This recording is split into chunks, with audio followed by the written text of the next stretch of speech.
All my beautiful viewers ಎಲ್ಲರೂ ಹೇಗಿದ್ದೀರಾ? I hope ಎಲ್ಲರೂ ಚೆನ್ನಾಗಿದ್ದೀರಾ ಅನ್ನೋದು ನನ್ನ ಭಾವನೆ. ಯಾರಾದರೂ ನನ್ನ ಯೂಟ್ಯೂಬ್ ಚಾನಲ್ನ ಸಬ್ಸ್ಕ್ರೈಬ್ ಮಾಡ್ಕೊಳ್ದೆ ನೋಡ್ತಾ ಇದ್ದರೆ ದಯವಿಟ್ಟು ಸಬ್ಸ್ಕ್ರೈಬ್ ಮಾಡ್ಕೊಂಡು ನೋಡಿ. ಇಷ್ಟ ಆದರೆ ಲೈಕ್, ಶೇರ್, ಕಮೆಂಟ್ ಮಾಡೋದನ್ನು ದಯವಿಟ್ಟು ಮರಿಬೇಡಿ. ಇವತ್ತು ಡೈಲಿ ವ್ಲಾಗ್ ಸ್ಟಾರ್ಟ್ ಮಾಡ್ತಾ ಇದ್ದೀನಿ. ಇವತ್ತು ಬೆಳಗ್ಗೆನೇ ಮಾರ್ಕೆಟಲ್ಲಿದ್ದೀವಿ. ಏನೂ ತರಕಾರಿ ಇರಲಿಲ್ಲ, ಅದಕ್ಕೆ ಏನು ಮಾಡಿದ್ವಿ, ಹೋದ್ವಿ ಇಬ್ಬರು ಅಮ್ಮ ಮಗ ಇಬ್ಬರು ಮಾರ್ಕೆಟಿಗೆ ಹೋದ್ವಿ. ಇನ್ನೇನು ಸಪೋಟೊ ಹಣ್ಣಿನ ಸೀಸನ್ಸ್ ಮುಗಿತಾ ಇದೆ. ಸೀಸನ್ಸ್ ಫ್ರೂಟ್ಸ್ ತಿನ್ನೋದು ಸಿಕ್ಕಾಪಟ್ಟೆ ಇಂಪಾರ್ಟೆಂಟ್ ಆಗುತ್ತೆ. ನಾನಂತೂ ಸೀಸನಲ್ಲಿ ಸೀಸನ್ ಫ್ರೂಟ್ನ ಮಾತ್ರ ಬಿಡೋದಿಲ್ಲ. ಸಿಕ್ಕಿದಾಗ ತಿನ್ನಬೇಕಿಲ್ಲ ಅಂದರೆ 6 ತಿಂಗಳಿಗೆ, ಇಲ್ಲ ಅಂದರೆ ಮುಂದಿನ ವರ್ಷಕ್ಕೇ ಬರೋದವೆಲ್ಲ. ನಾವು ಫಸ್ಟ್ ಹೋಗಿದ್ದೇನಕ್ಕೆ ಅಂತ ಹೇಳಿದ್ರೆ ನೆಲ್ಲಿಕಾಯಿ ಬೇಕು. ಅಭಿನವ್ಗೆ ನೆಲ್ಲಿಕಾಯಿ ಕಂಡ್ರೆ ಸಖತ್ ಇಷ್ಟ. ಮಾರ್ಕೆಟಲ್ಲಿ ಸಿಗುತ್ತೆ, ನೋಡೋಣ ಬನ್ನಿ ಅಂತ. ಫ್ರೆಂಡ್ಸ್ ಯಾರೋ ಹೇಳಿದ್ದಾರೆ ಮಾರ್ಕೆಟಲ್ಲಿ ಸಿಗುತ್ತೆ ಅಂತ ಹೇಳ್ಬಿಟ್ಟು, ಮಾರ್ಕೆಟಲ್ಲೇ ಸಿಗುತ್ತೆ ನೀವು ತರೋದಿಲ್ಲ ಅಂತ.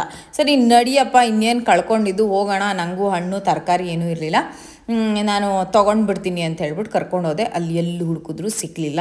ಕೊನೆಗೆ ಥಂಡಿಯಾದರೂ ಪರವಾಗಿಲ್ಲ, ಎಳ್ನೀರು ಕುಡಿತಾ ಇದ್ದಾರೆ ಅಭಿನವ್ ಅವರು. ಎಳ್ನೀರು ಕುಡ್ಕೊಂಡು ಹಣ್ಣು ತೊಗೊಂಡು ಸೀದಾ ಮನೆಗೆ ಬಂದ್ವಿ. ನನ್ನ ಹತ್ರ ಡ್ರೆಸ್ಸಿಗಿಂತ ಜಾಸ್ತಿ ಸ್ವೆಟರ್ಸು ಜಾಕೆಟ್ಸೇ ಇದೆ.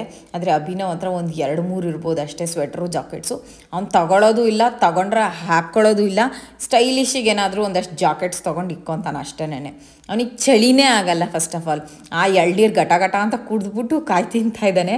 ನಾನಂತೂ ಬಿಸಿಲು ಬಂದಮೇಲೆ ಎಳ್ನೀರು ಕುಡಿಯೋದು. ಅವ್ನು ಹೊಡ್ಕೊಂಬಂದು ಕೊಟ್ಟಿರ್ತಾನೆ, ಆದ್ರೂ ನಂಗೆ ಕುಡಿಬೇಕು ಅಂತ ಅನ್ಸಲ್ಲ. ತಣ್ಣಗಿರುತ್ತೆ ಅದು. ಆದರೆ ಅವನಿಗಂತೂ ಫೀಲ್ ಆಗಲ್ಲ. ಎಳ್ನೀರು ಕುಡ್ಕೊಂಡು ಸೀದಾ ಮನೆ ಕಡೆ ಬಂದ್ವಿ. ರವೆ ಇಡ್ಲಿಗೆ ನಾನೇನು ಮಾಡಿದ್ದೆ ಅಂತ ಹೇಳಿದ್ರೆ ಎಲ್ಲ ಕಲಸಿಟ್ಬಿಟ್ಟು ಹೋಗಿದ್ದೆ. ಅಂದರೆ ಅದು ಒಂದು ಸ್ವಲ್ಪ ಹೊತ್ತು ಬಿಟ್ರೇ ಚೆನ್ನಾಗಿರೋದು, ಇಲ್ಲಾಂದರೆ ಚೆನ್ನಾಗಿರಲ್ಲ. ಅದಕ್ಕೇನು ಮಾಡಿದೆ, ಸ್ವಲ್ಪ ಹೊತ್ತು ನೆನೆಸಿಟ್ಟಂಗೂ ಆಗುತ್ತೆ, ಮಾರ್ಕೆಟಿಗೆ ಹೋಗಿ ಬಂದಂಗೂ ಆಗುತ್ತೆ ಅಂತ ಇದರಲ್ಲಿ ಚಿಪ್ಪಲ್ಲಿ ಇಟ್ಟಿದ್ದು ಎಷ್ಟು ಚೆನ್ನಾಗಿ ಬಂದಿತ್ತು ಅಂತ ಹೇಳಿದ್ರೆ ಸೂಪರಾಗಿ ಬಂದಿತ್ತು. ನಾನು ಯಾವಾಗಲೂ ಮಾಡ್ತಾಯಿರ್ತೀನಿ, ಚಿಬ್ಲು ಇಡ್ಲಿನೂ ಮಾಡಿ ತೋರಿಸಿದ್ದೀನಿ, ನನ್ನ ಚಾನಲಲ್ಲಿದೆ. ಯಾರಾದರೂ ಇನ್ ಕೇಸ್ ನೋಡಿಲ್ಲ ಅಂದರೆ ಹೋಗಿ ನೋಡಿ. ಇದರಲ್ಲಿ ಮಾಡೋದಂತೂ, ಚಿಪ್ಪಲ್ಲಿ ಮಾಡೋದಂತೂ ಸಖತ್ತಾಗಿರುತ್ತೆ, ಒಂದು ಸಾಫ್ಟಾಗಿ ಬರುತ್ತೆ. ನಾನೇನು ಮಾಡಿದ್ದೀನಿ ಅಂದರೆ ಸ್ವಲ್ಪ ಏನು ಬಾಳೆ ಎಲೆನ ಕಟ್ ಮಾಡಿಬಿಟ್ಟು ಇಡ್ಲಿ ಮೇಲ್ಗಡೆ ಇಟ್ಟಿದ್ದೀನಿ. ಅದು ಹೆಲ್ತಿಗೆ ಕೂಡ ಒಳ್ಳೆಯದು ಅಂತೇಳ್ಬಿಟ್ಟು ಸುಮ್ಮನೆ ಒಂದು ಟ್ಯಾಪಿಂಗಿಗೆ ಬೀಳ್ತಾ ಇದೆ. ಎಷ್ಟು ಚೆನ್ನಾಗಿ ಸಾಫ್ಟಾಗಿ ಬಂದಿತ್ತು ಅಂತ ಹೇಳಿದ್ರೆ ಅಭಿನವ್ಗಂತೂ ಸಖತ್ ಖುಷಿ. ಮಮ್ಮಿ ಏನು ಸಾಫ್ಟಾಗಿ ಬಂದುಬಿಟ್ಟಿದೆ ಇವತ್ತು ಇನ್ನೂ ಅಂತ ಹೇಳ್ಬಿಟ್ಟು.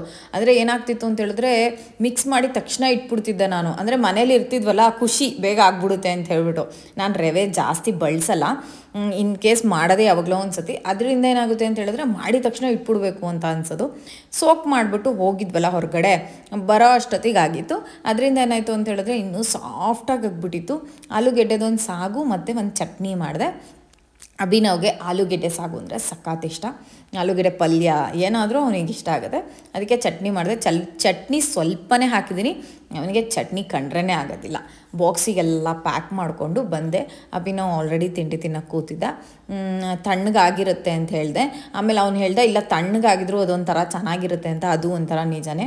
ಬಿಸಿಲು ಒಂಥರ ಚೆನ್ನಾಗಿರುತ್ತೆ, ತಣ್ಣಗಾದಾಗ ಒಂಥರ ಚೆನ್ನಾಗಿರುತ್ತೆ. ನಾನು ತಿಂತೀನಿ ಅಂತ ಹೇಳ್ದೆ. ಸರಿ ಎಲ್ಲ ಬಾಕ್ಸಿಗೆ ಹಾಕಿ ಪ್ಯಾಕ್ ಮಾಡ್ಕೊಂಡು ಬಂದೆ. ಮಾತಾಡಿಸ್ತಾ ಇದ್ದೆ. ಅಭಿನವ್ ತಿಂಡಿ ತಿನ್ನೋಕ್ಕೆ ಅಂತ ಕೂತಿದ್ದ.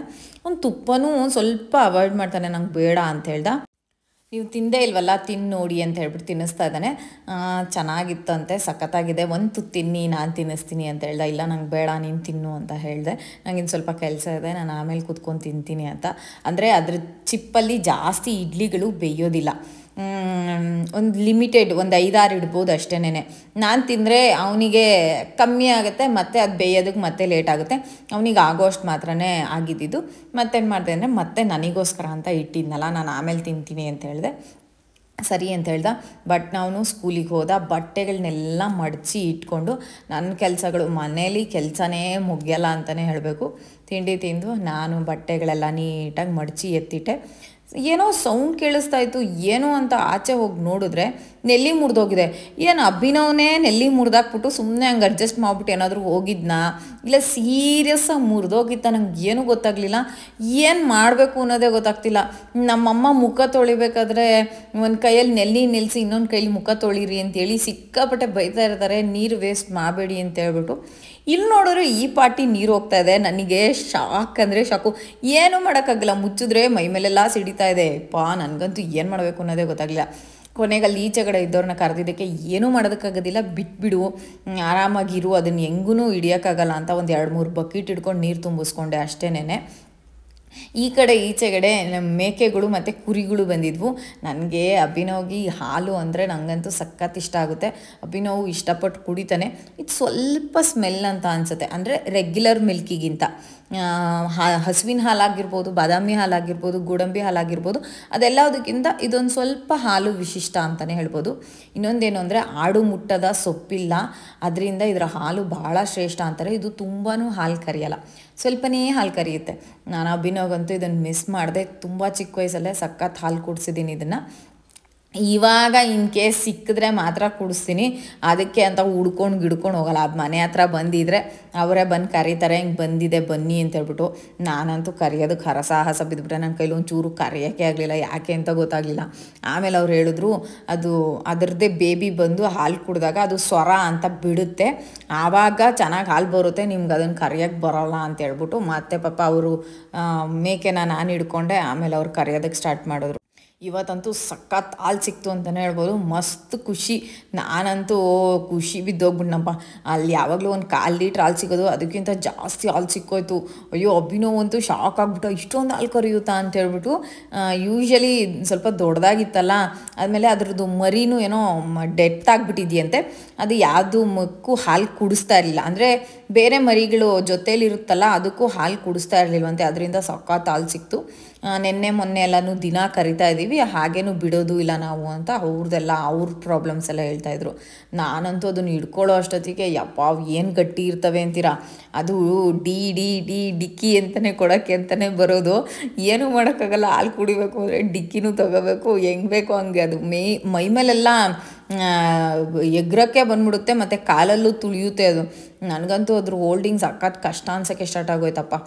ಕೊನೆಗೂ ಫೈನಲಿ ನೋಡಿ ಎಷ್ಟು ಹಾಲು ಬಂತು ಅಂತೇಳ್ಬಿಟ್ಟು ನನಗಂತೂ ಸಖತ್ ಖುಷಿ ಆಯಿತು. ಅಭಿನವು ಅಟ್ಲೀಸ್ಟ್ ಇವಾಗ ಈ ಕಾಯಿಸಿದ ತಕ್ಷಣ, ಅಂದರೆ ನೊರೆ ಹಾಲೇ ಕುಡಿಸ್ಬೇಕು ಆ್ಯಕ್ಚುಲಿ.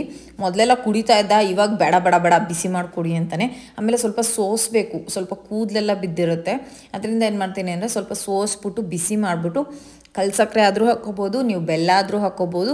ಸಕ್ಕರೆ ಮಾತ್ರ ದಯವಿಟ್ಟು ಮಕ್ಳಿಗೆ ಕೊಡಬೇಡಿ. ಸಕ್ಕರೆ ಒಂದು ಸ್ಲೋ ಪಾಯ್ಸನ್ ಅಂತಲೇ ಹೇಳಬೇಕು. ಸಕ್ಕರೆ ಬಿಟ್ಟರು ಅಂತ ಮಕ್ಕಳು ನಿಜವಾಗ್ಲೂ ಹೆಲ್ದಿ.